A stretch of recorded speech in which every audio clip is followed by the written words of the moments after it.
You are welcome to this channel. Remember to subscribe. Make sure you give us your thumbs up, like, and share. In the news today, Rivers State is on the front burner. Tinubu breaching the constitution because he knows the National Assembly is compromised.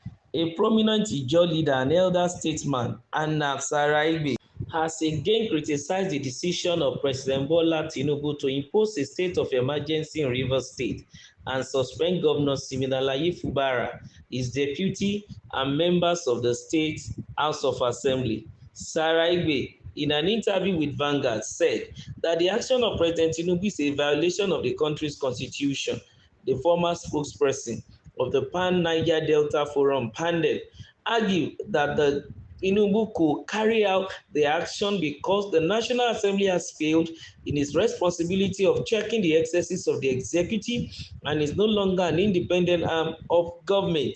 He added that with what has been done in Rivers State, Nigeria is tilting towards civilian dictatorship and inviting military intervention. Speaking against the backdrop of recent submissions by former President Olusegun Obasanjo and 2023 Labour Party presidential candidate Peter Obi that democracy is dead in Nigeria, Saraibe agreed that when leaders refuse to abide by the provisions of the constitution, it is clear that democracy is indeed threatened. In his words, Nigeria is tilting towards dictatorship. Civilian dictatorship is inviting the military brothers to come. It is like the inside rat in the house inviting the outside rat. So, democracy is threatened. The leaders no longer obey the constitution, and there is a breakdown of law and order. Saraibe argued that all arms of government, the executive, the legislative, and the judiciary, violated the constitution and failed to play their expected role in events around the declaration of a state of emergency in Rivers State. They have violated the constitution. The president has violated the constitution. If you look at section 188 and 189, you will see that Mr. President has violated the constitution as regards Rivers State. Even if you go to sections 183, 188, 189, the sections that deal with the removal or illegibility of the governor, there is no provision that empowers the president to suspend or sack a governor.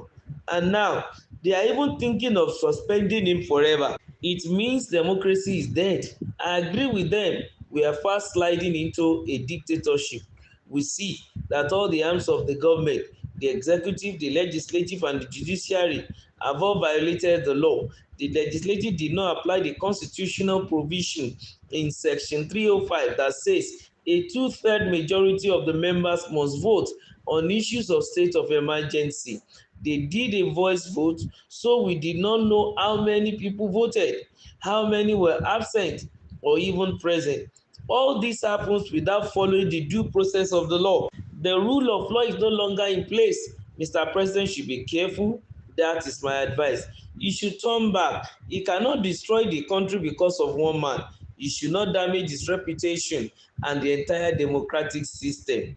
It is not too late. The Ijaw leader, however, appealed to President Tinubu to beat a retreat before the country is plunged further into constitutional errors. What is happening today is against the law and a slap on the Nigerian constitution. So, Mr. President, the head of the government can make amends. Again, the president violated the law by overriding the Supreme Court judgment. The Supreme Court said, don't release money to the government in Rivers State until the budget is presented. Without a budget, Mr. President overruled the Supreme Court and released money. These are the breaches of the Constitution. The President is doing all these things because he knows that the National Assembly has also breached the Constitution and is compromised. The judiciary on its own has lost shape to the executive he submitted. Well, these are the words of the elder statesman from the Niger Delta, the Pandef chieftain, Mr. Saraibe, still commenting on the issue of the declaration of state of emergency in Rivers State. Of course, until 6 months, and we will continue to hear back and forth and reactions and rebuttals and inactions too over the declaration of state of emergency in Rivers State. But today, the man is asking the president to make a U-turn. He's giving an advice, pointing out the fact that he has violated the constitution. Also, the legislative arm of government have also violated the constitution, and also the judiciary also have violated the constitution.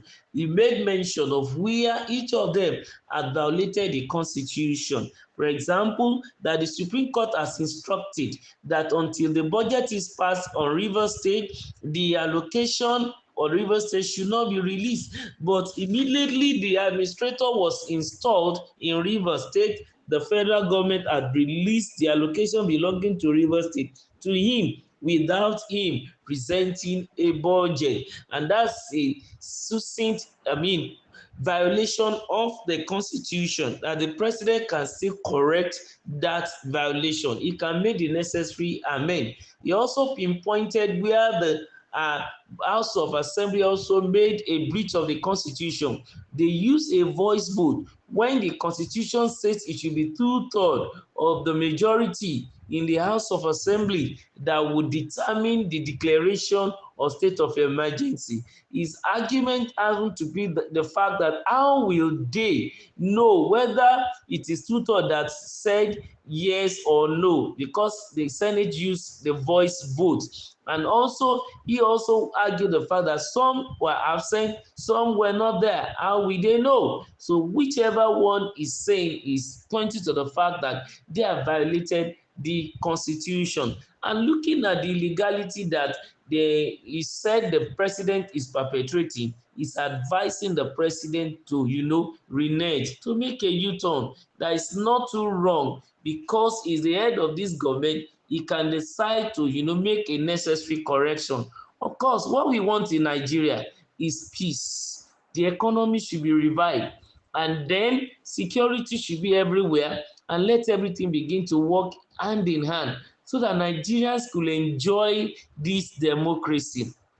If some of the things that are pinpointed by this other statement, according to law, are right, I think it's a good advice for the president to make necessary U-turn.